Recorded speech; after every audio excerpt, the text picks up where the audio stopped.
I told my boyfriend I was pregnant, and he went pale before confessing he was still married with 2 kids.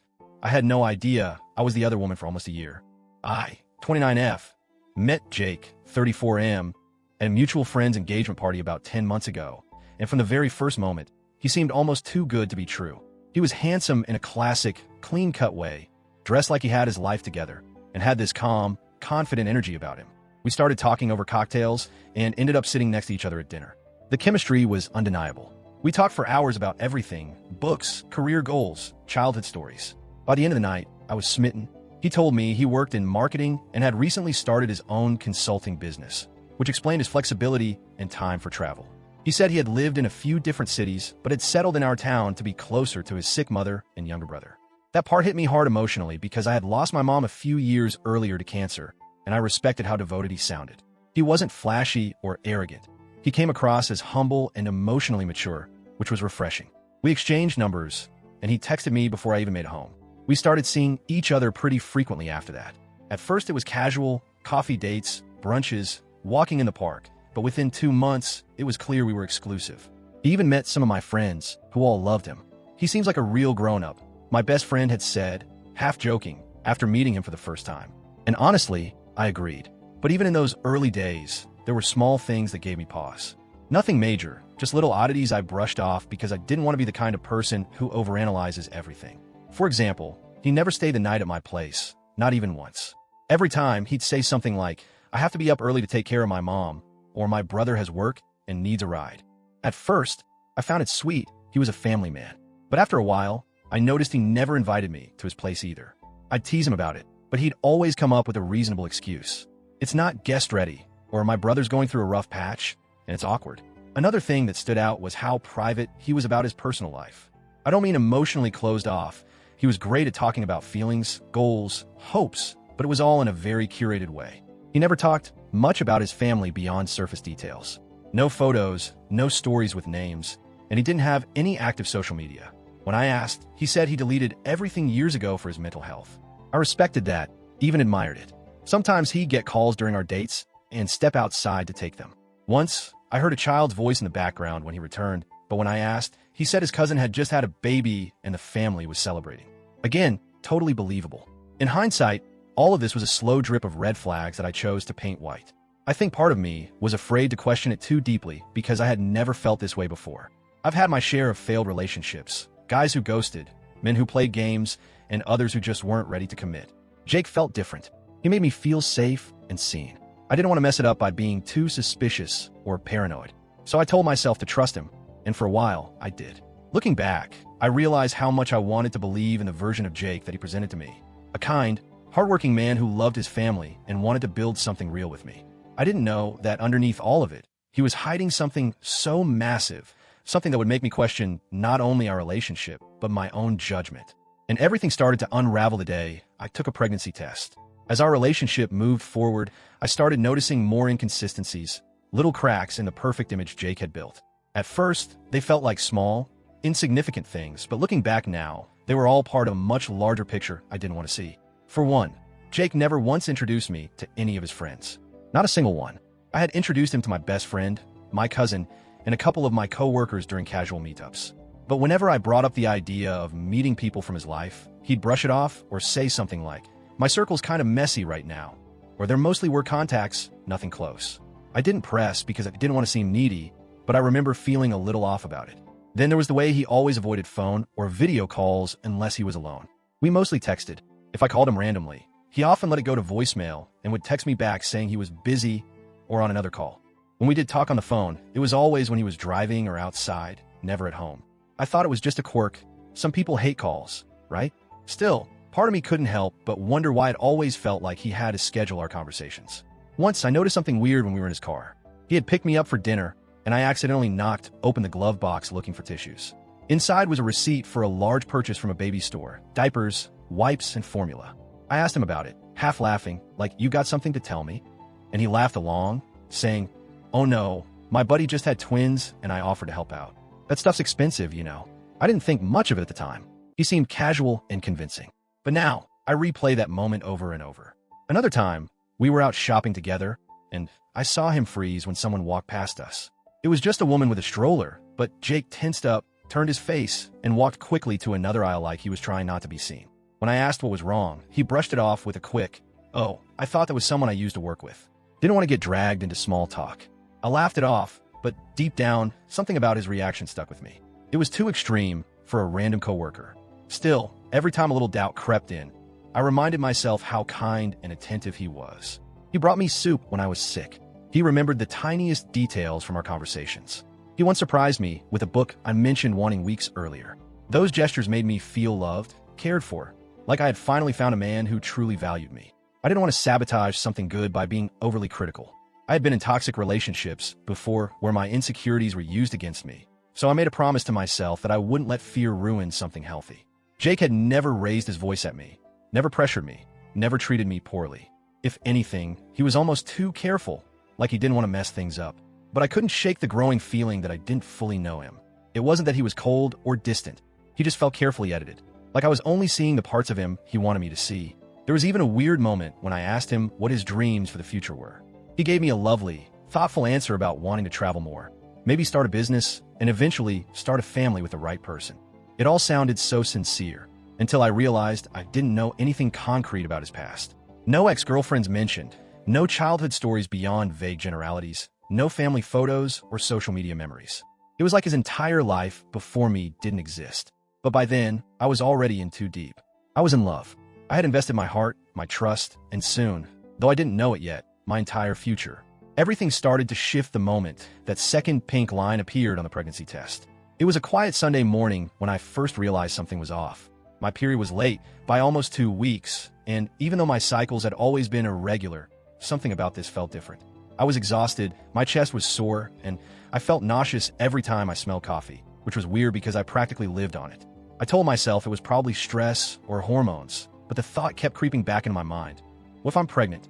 I picked up a test from the pharmacy and waited until the next morning to take it. I don't know why, but I wanted to do it when everything was calm and quiet. I woke up early, took the test, and sat on the edge of the bathtub staring at the wall while the timer ticked down on my phone. When I turned it over, there they were, 2 pink lines. Clear as day. Positive. I stared at it for a full minute before it really sank in. My hands were shaking. I wasn't crying. I wasn't smiling. I wasn't even breathing, it felt like. I was just frozen in place, staring at this little plastic stick that had just changed my entire life. The shock gave way to something more complicated, a swirl of emotions I couldn't untangle. I wasn't prepared for this. Jake and I hadn't talked seriously about kids yet. But weirdly, I wasn't upset. A part of me even felt hopeful. I loved him. I thought he loved me. Maybe this was the unexpected beginning of a new chapter. Maybe we would grow into this together. By the time Jake came over that evening, I had decided I was going to tell him. I made dinner, lit candles, and tried to act normal, even though my heart was pounding the entire time. He walked in with a bottle of wine, which I quickly slid to the side because obviously I couldn't drink, and we sat down like it was any other night. I waited until after we finished eating. Then I pulled the test out of my drawer and handed it to him. I didn't say anything, just gave him a little nervous smile and placed it in his hand. At first, he didn't react. He just looked at it, blinking. Then he turned pale, not just pale gray. His mouth opened slightly, but no words came out. He looked like he'd seen a ghost. He stood up slowly and walked toward the kitchen, still holding the test in his hand like it was a bomb. I followed him, confused, and started to feel sick to my stomach. I asked gently, "Jake, are you okay?" He didn't respond. He just leaned against the counter, breathing heavily. Then he pulled out his phone and started scrolling, not even looking at me. His hands were shaking.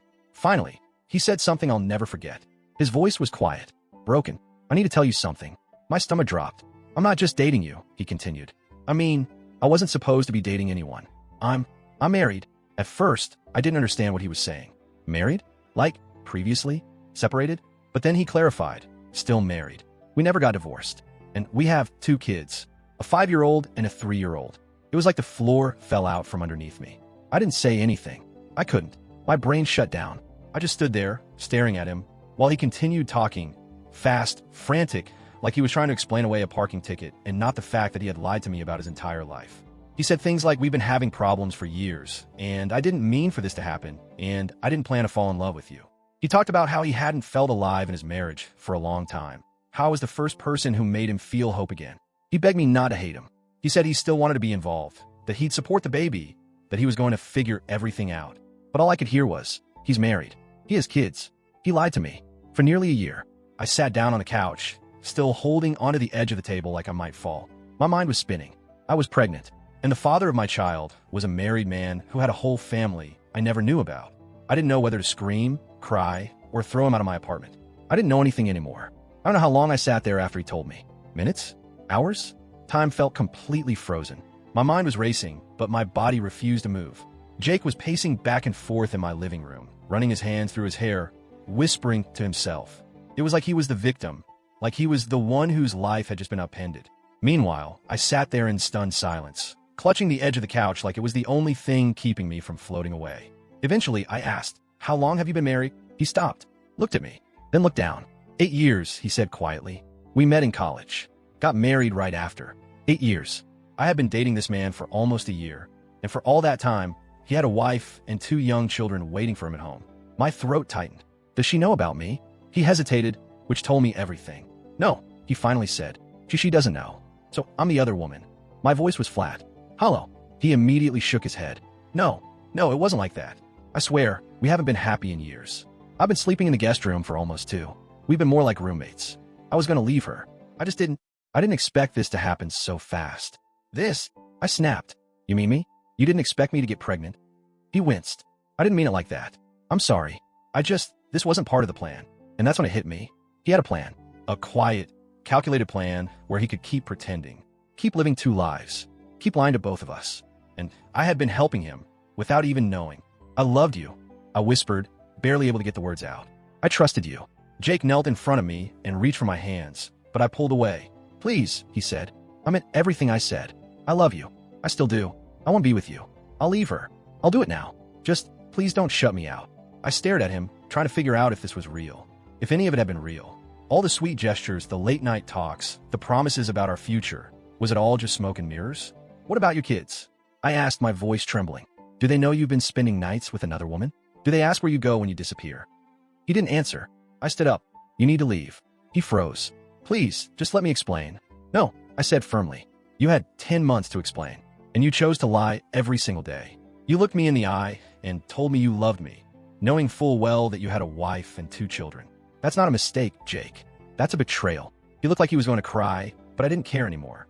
I walked to the door, opened it, and stood there until he finally got the message. He grabbed his coat in silence, looking like a shell of the man I thought I knew. And then he walked out. The second the door closed behind him, I collapsed. I don't even remember hitting the floor. I just remember the sound. This low, aching sob that came out of me before I even knew I was crying. My body shook. My chest hurt. I wanted to rip the skin off my arms, just to feel anything other than this overwhelming wave of betrayal and heartbreak. How could he do this to me? How could I be so blind? I had tried so hard to be cautious, to protect myself. I thought I had finally found someone good, someone safe. And now I was pregnant, alone, and shattered. I curled up on the floor and cried until I couldn't cry anymore. The days that followed were a blur.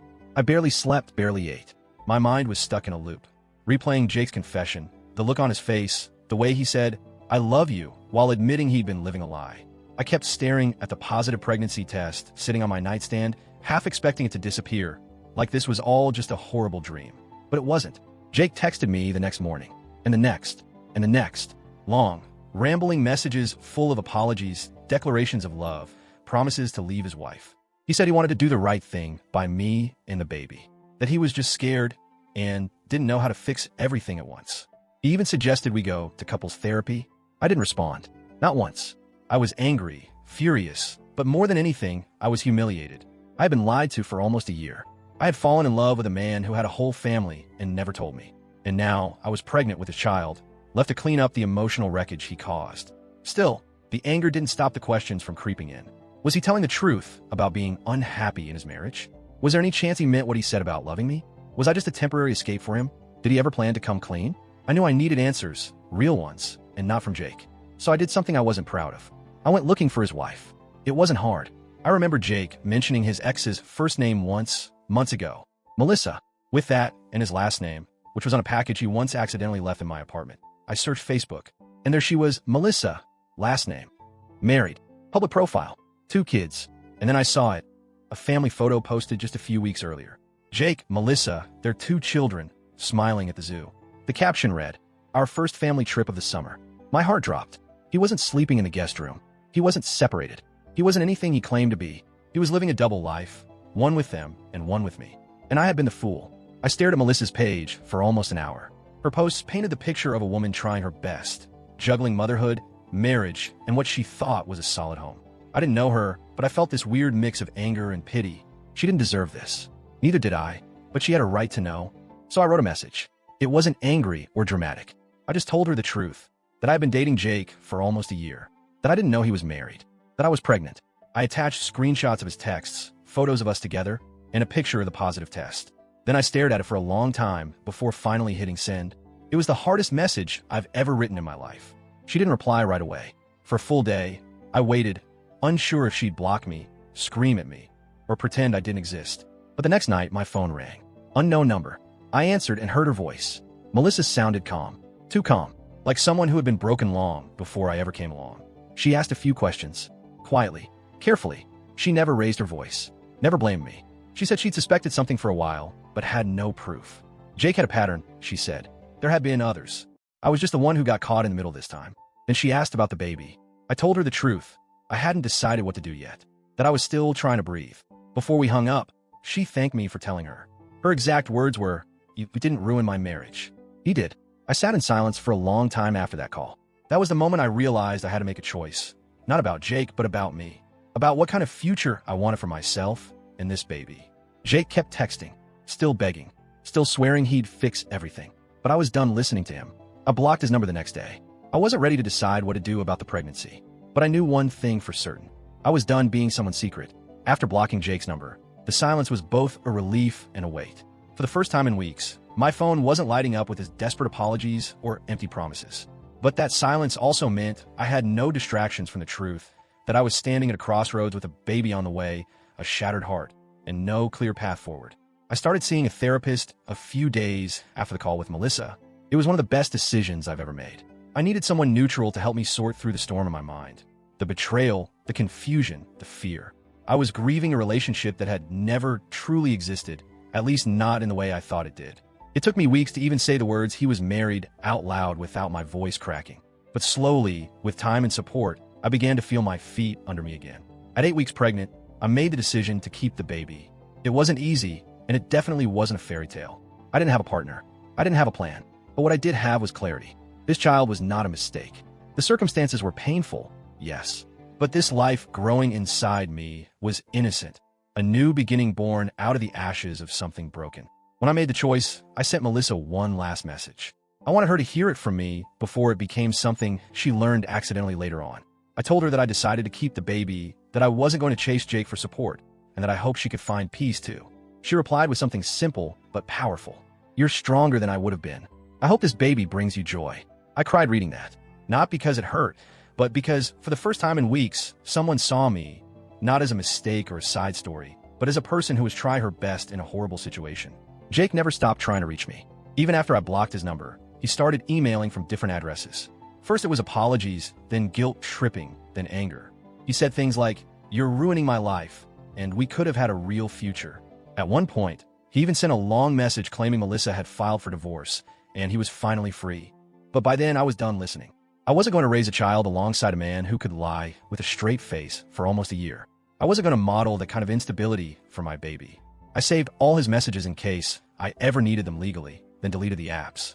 I refused to let him keep taking space in my mind. Instead, I started building a new life, one step at a time.